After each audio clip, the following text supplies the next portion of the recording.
This is Wellesley College, one of the world's top women's colleges.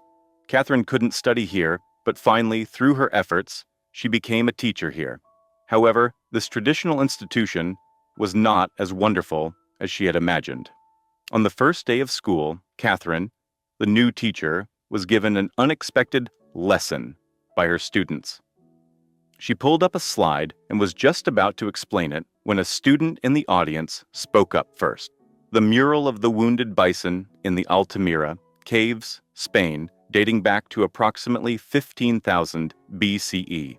Katherine hastily switched to another slide, only to be interrupted by another student. The Lascaux Cave murals in France, discovered in 1879, which can be traced back to 10,000 BCE. She fumbled to change to a third slide, and yet another student continued. A work from 2470 BCE. This is a funerary statue of the pharaoh and his queen. Katherine looked confused. Has any of you taken an art history class before? No, the students replied in unison. Katherine adjusted her state and continued with the lecture, but to her surprise, the students kept answering one after another. Slides were switched constantly, and she didn't even get a chance to speak. Watching Katherine's flustered and helpless expression, the girls wore looks of disdain on their faces. Some even mocked her, saying that if the teacher had nothing to teach, she might as well go home and study on her own. This is exactly what a top women's college in the United States is like.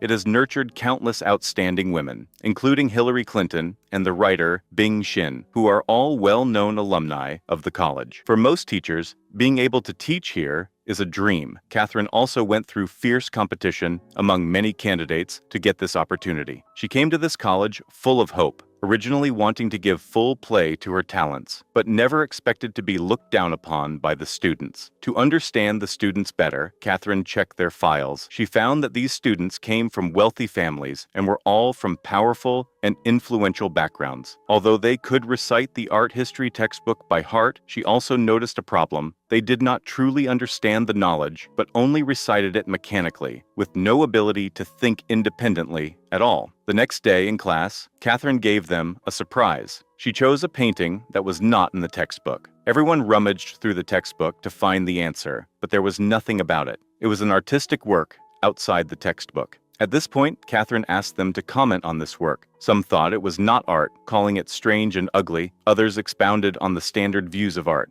Under her guidance, the students began to think and discuss proactively. She then showed them other works, and seeing the students' earnest and engaged expressions, Katherine finally broke into a relieved smile. As time went by, she gradually found that the school's rules were absurd. The school nurse, out of consideration for the students, distributed contraceptives to the girls. When Betty found out about this, since her father was a member of the college board, she published an article in the school magazine attacking Amanda, the nurse, criticizing her for violating the college's traditions and damaging the school's reputation.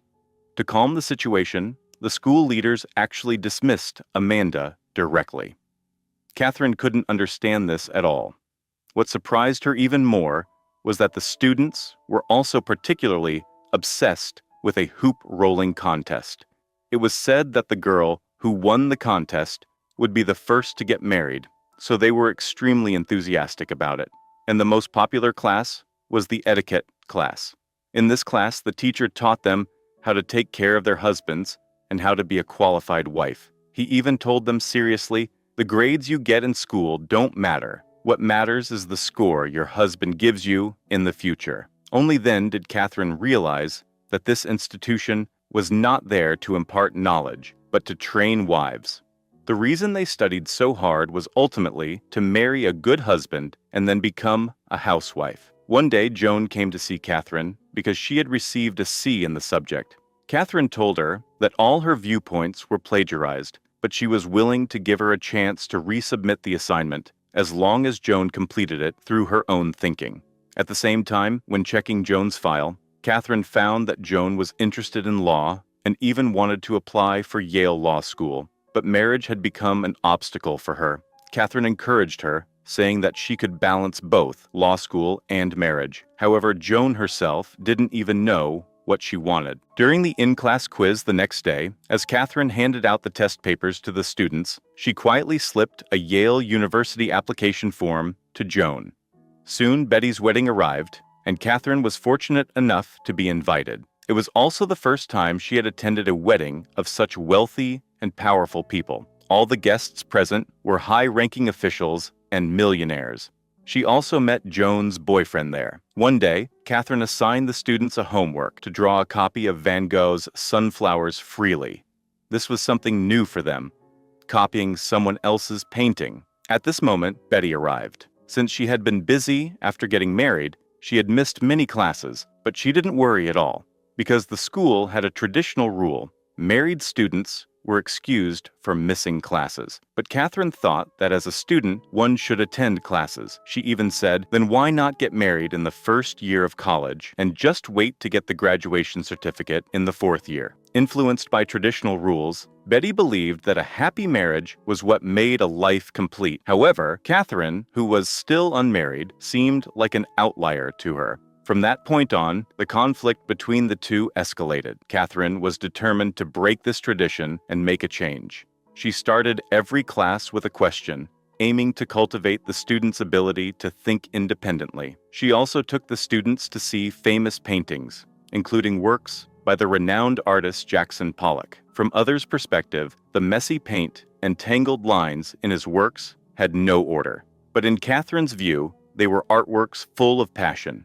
The students didn't understand at first, but Katherine had her own reasons. At a truth-telling gathering, Katherine talked about her view on marriage. She believed that not every romantic relationship had to end in marriage. One should let things take their natural course and only get married when they meet the right person. There was no need to deliberately plan an uncertain life. Betty thought this seemed like a mockery of her, so she questioned Katherine. Then we don't need to get married at all? Later, she also accused Katherine of giving Joan the Yale Law School application form, even though she knew Joan was going to get married. This made Joan very embarrassed, and she hurriedly tried to explain. Katherine told Betty to stay out of other people's business, but Betty retorted that Katherine was the one who was meddling. The conflict between the two completely erupted. That night, Betty published another article in the school magazine attacking Katherine, accusing her of violating traditions, disregarding rules, showing no respect for marriage, encouraging women not to get married, and having an odd teaching method. After Katherine found out that Joan had been admitted to Yale, she went to Joan's home to persuade her. Katherine tried to convince Joan to apply for a school close to home so that she could take care of her family while completing her studies, but Joan still chose marriage. You were the one who said I could do anything I wanted, but this is the life I want, Joan said. Katherine could only sincerely wish her well because she understood that everyone had the right to choose their own life. After Betty's article was published in the 1950s, such behavior was considered a violation of morality. The dean immediately called Katherine in for a talk, threatening her with a failing performance evaluation and demanding that she stop spreading harmful ideas immediately. Katherine was completely enraged. Half of the students are already married. And what about the rest? Didn't they come to school to study? But instead, they're just waiting for someone to propose and wasting their time. Later, she walked into the classroom with a serious expression, and the students all looked at her nervously. As the slides switched, showing scenes of top college students becoming housewives and giving up themselves for men, Katherine finally let out her suppressed emotions. What does that mean? A Rhodes Scholar.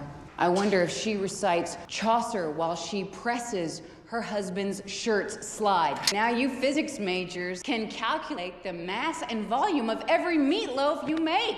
Katherine felt defeated, the smartest women in the country, and this is all they are taught. Her words struck a chord with the students, and Betty also lowered her head in shame. She knew her marriage was far from happy. They had just gotten married, but her husband always avoided her on the pretext of being on business trips. He not only didn't accompany her on their honeymoon, but also left her alone at home on Christmas. The heartbroken Betty went to her mother for comfort, but her mother wouldn't let her stay overnight. Her mother thought that a woman should take care of the family and wait for her husband, rather than complaining. Only then did Betty realize that Katherine was right all along, and her own stubborn and biased thoughts were influenced by her mother. But when her mother found out that she wanted a divorce, even though she knew Betty was unhappy after marriage, her mother still insisted on maintaining the marriage. This time, Betty did not give in. She chose to leave her husband.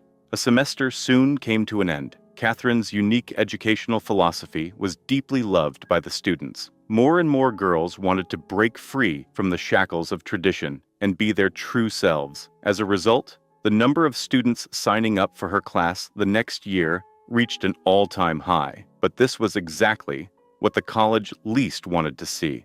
The principal demanded that she must teach strictly in accordance with the curriculum, that all teaching plans must be submitted for approval in advance. These rules confined Catherine's free spirit. She was also disappointed with the school and had already made up her mind to leave. One day, Katherine went to her office and found it piled up with the students' sunflower paintings.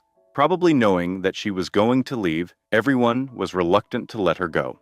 She noticed that each student's work was different, which meant that they all had their own ideas. She felt relieved, knowing that at least what she had done was right. Betty, who had been deeply influenced by Katherine, published a comment in the school magazine when graduation came. "I dedicate this final comment to an extraordinary woman, someone who has taught all women to see the world with new eyes." When she got in the car to leave, the students chased after the car from behind. Perhaps not all of these girls would become outstanding women, had already influenced their spirits. Now, they had the courage to face their inner selves, find their own life positions, and embrace a brand new life. Thank you, friends, for your subscriptions and views. Feel free to share your opinions and suggestions.